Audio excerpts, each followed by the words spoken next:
Je suis Abedar Yassine et je vais présenter l'application que j'ai réalisée avec mon ami Mohamed Amin Zouhairi. Alors ici, comme vous voyez, c'est la page d'authentification. Alors je vais mettre ici un password incorrect. Alors il va pas être accepté, donc je vais mettre automatiquement un password correct pour avoir le dashboard de l'application.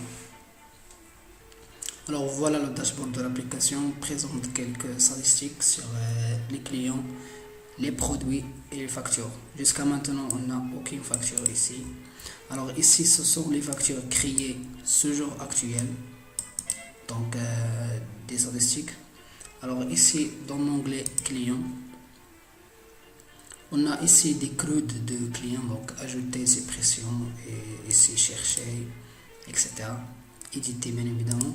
Alors ici, je veux ajouter un client, par exemple Abedar Yassine, numéro de téléphone.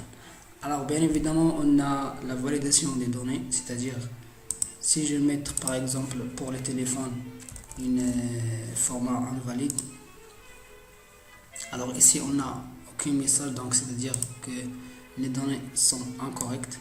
Comme vous voyez ici, le format de téléphone est incorrect. Maintenant je vais save.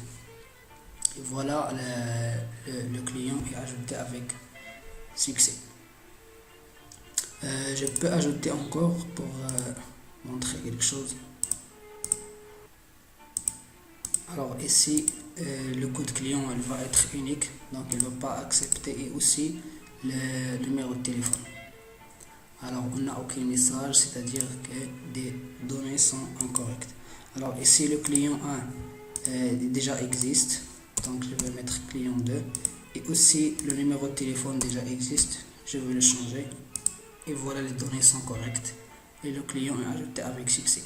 Alors jusqu'à maintenant, la catégorie client pas encore, parce que aucun des clients n'a effectué une facture. Donc ici dans l'edit,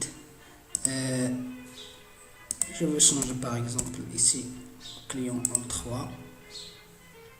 Voilà, si par exemple j'essaie de changer le client au client 1, il ne va pas être accepté parce que client 1 déjà existe. Ben voilà, client 1 déjà existe, client 3 déjà existe. Non, je vais mettre maintenant le client 3 parce que le client 1 qui est déjà existe. Je peux supprimer par exemple le client 3, et ici l'onglet produits. Alors des produits ici, j'ai déjà créé ces produits hors caméra. Alors ici le produit, la demande des produits. Alors la demande forte, moyen, faible. Alors jusqu'à maintenant, tous les produits sont avec la demande faible, parce que jusqu'à maintenant aucune facture enregistrée.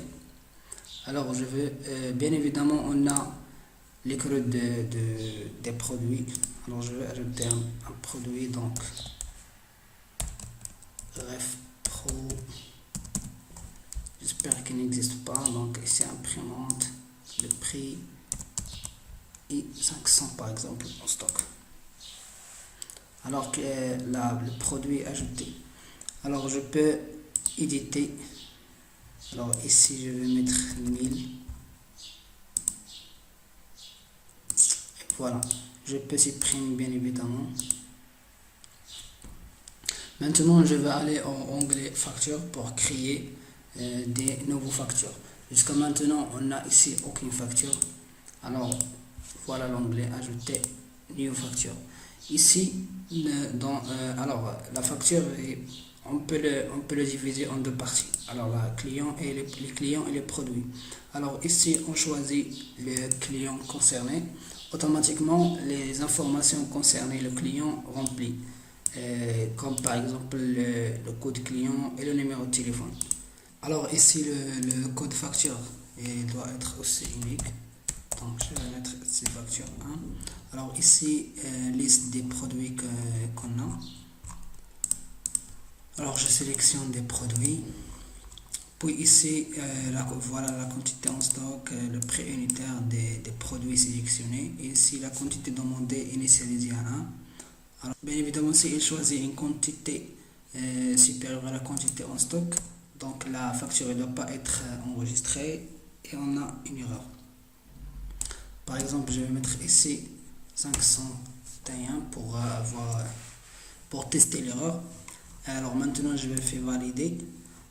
Et voilà ici une erreur que la quantité ici, la quantité choisie ici, c'est insuffisant. Maintenant, je vais mettre par exemple 400. Et je fais valider.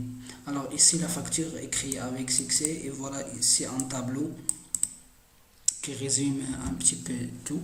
Alors les produits sélectionnés, le prix unitaire des produits, la quantité choisie de chaque produit, le prix, donc la quantité ici fois le prix unitaire, puis ici un total de tous les prix, puis ici un bouton pour avoir ce tableau-là en PDF, en quelque sorte une facture. Alors comme vous voyez ici, la facture contient les informations sur le client et les produits achetés et le total. Ici dans l'onglet facture, on trouve la facture créée. Alors on peut voir la facture ici.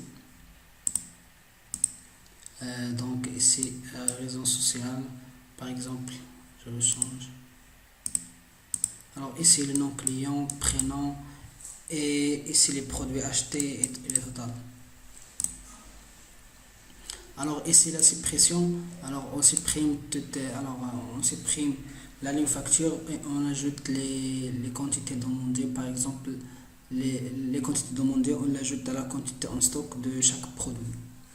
Alors ici dans le dashboard, alors on va voir ici les statistiques pour les produits qui ont créé ce jour-là, par exemple le premier produit avec la quantité 400 et les autres produits avec quantité 1. Alors ici la même chose mais d'une autre manière. Alors ici la facture, une facture est ajoutée, donc une facture. Alors je vais ajouter une autre facture pour montrer l'unicité de coût de facture. Et aussi si on choisit par exemple si c'est la quantité en stock d'un produit inférieur à 5. Alors ici je vais mettre par exemple facture 1 déjà existe. Alors ici le code facture déjà existe, je vais mettre 2. Alors je choisis ici des produits. Alors je vais mettre 100, je vais mettre par exemple 153. Alors 840. Je vais mettre 200, 400 par exemple. Et je fais valider. Alors la facture est créée. Alors dans l'onglet facture on le trouve ici, voilà, avec les quantités choisies.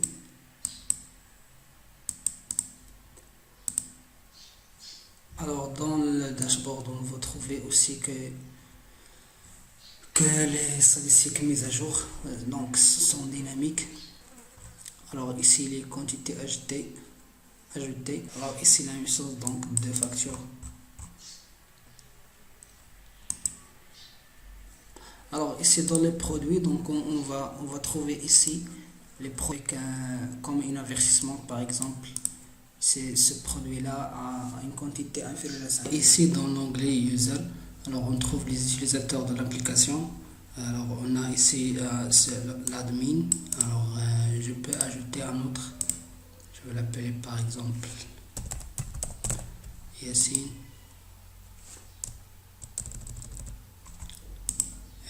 Email, je vais mettre un password.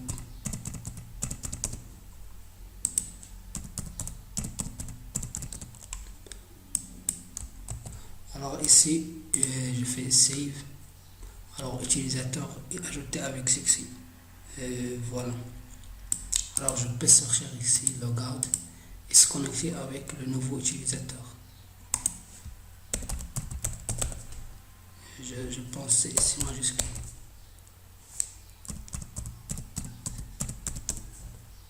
And connecter. Et voilà, je suis connecté avec le nouveau utilisateur.